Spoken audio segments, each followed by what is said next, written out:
If you look at a map of North Texas, Denton County takes up a massive footprint.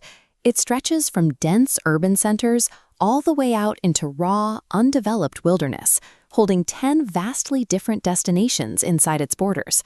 On one side of the highway, you have world-class, heavily engineered entertainment complexes. On the other, thousands of acres of rugged, protected nature preserves. A standard travel list might rank a 75,000-seat NASCAR speedway right next to a quiet 19th-century log cabin. If you plan your Saturday treating those two experiences as interchangeable, you are going to end up exhausted, frustrated, and out of money. To actually build a successful trip, you have to ignore generic rankings. You need to figure out exactly what kind of time, money, and energy your specific group wants to invest, and match that profile to the right destination. This chart plots out the core decision metric for your weekend. The vertical axis represents capital, how much money you're spending. The horizontal axis represents caloric effort, how much physical energy you're burning. Up here in the top left, you have high capital and low effort.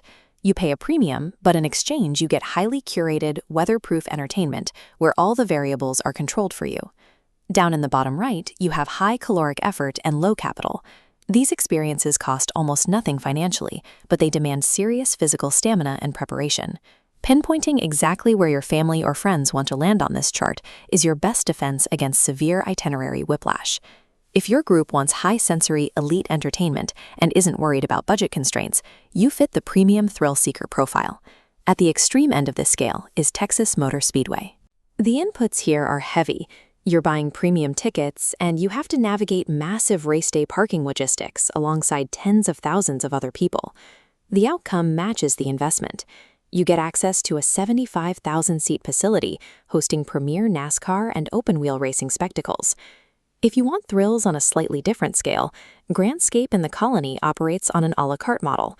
You're looking at around $29 for indoor electric karting, or roughly $20 a person to ride the climate-controlled observation wheel. The clear trade-off for these venues is that the environments are completely weatherproof and predictable, but your entertainment budget can vanish in just a few hours.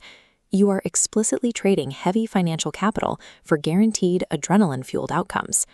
On the opposite end of the spectrum are the outdoor purists, visitors willing to burn high physical energy to reach authentic natural environments. Your financial input at the Louisville Lake Environmental Learning Area, or LELA, is minimal. It requires a $5 vehicle fee, and you supply your own gear.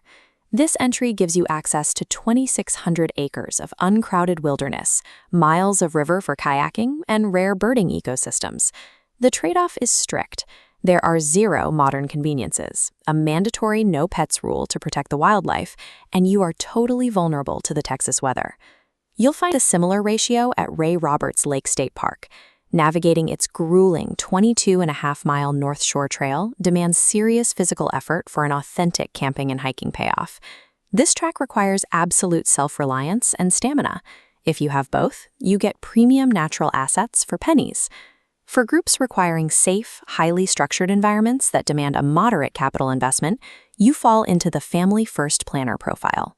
At the Cove at the Lakefront in Little Elm, the inputs range from securing a $15 to $22 day pass up to pre-booking private cabanas for a large group. The outcome is guaranteed aquatic entertainment every month of the year, complete with an indoor flow rider surfing simulator. But curated indoor venues come with distinct trade-offs. You have to manage extreme indoor noise levels and heavy crowd congestion on peak weekends.